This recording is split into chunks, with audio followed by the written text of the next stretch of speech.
কিশোরগঞ্জের ঐতিহাসিক শোলাকিয়া ঈদগাহ ময়দান আবারও প্রস্তুত হচ্ছে লাখো মুসল্লির ঢলে মুখর হতে।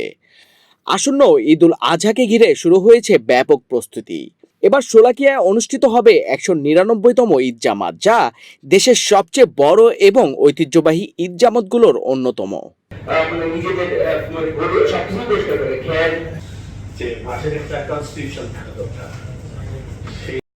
বুধবার সকালে কিশোরগঞ্জ জেলা প্রশাসকের সম্মেলন কক্ষে অনুষ্ঠিত হয়েছে প্রস্তুতিমূলক সভা। সবাই উপস্থিত ছিলেন জেলা প্রশাসন, আইন শৃঙ্খলা বাহিনী, ইসলামিক ফাউন্ডেশন এবং আয়োজক কমিটির প্রতিনিধিরা। সভায় মূল গুরুত্ব দেওয়া হয় মুসল্লিদের নিরাপত্তা এবং নির্বিঘ্নে অংশগ্রহণ নিশ্চিত করার উপর। প্রশাসনের পক্ষ থেকে জানানো হয়েছে, এবার শোলাকিয়ায় নেওয়া হচ্ছে 4 স্তরের নিরাপত্তা ব্যবস্থা। মাঠ এবং আশেপাশের এলাকায় দায়িত্ব পালন করবে পুলিশ, র্যাব, আনসার এবং স্বেচ্ছাসেবকরা।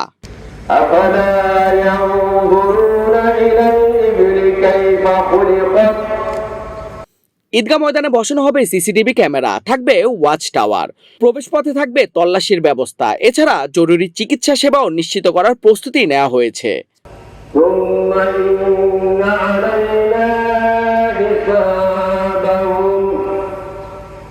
ঐতিহ্য অনুযায়ী 3 দফা গুলি ফুটিয়ে সকাল ঠিক 9টায় শুরু হবে ঈদের জামাত।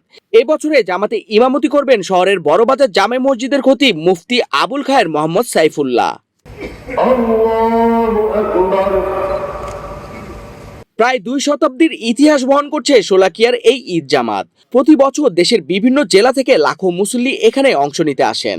শুধু ধর্মীয় অনুষ্ঠান নয়, শোলাকিয়ার ঈদ জামাত এখন বাংলাদেশের ধর্মীয় ঐতিহ্যের এক গুরুত্বপূর্ণ অংশ।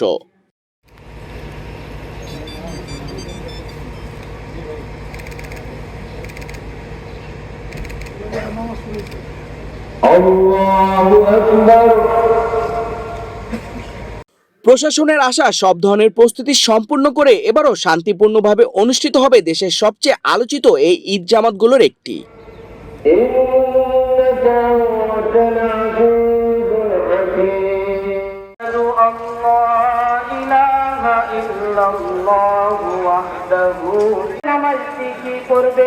বান্দা যখন আসরের নামাজ পড়ে নাই, 90তম ঐতিহাসিক আজকের এই জামাতে মহান মনিব আল্লাহ সুবহানাহু ওয়া তাআলার নিকট অন্তরের অন্তঃস্থল থেকে কৃতজ্ঞতা প্রকাশ করছি। আলহামদুলিল্লাহ।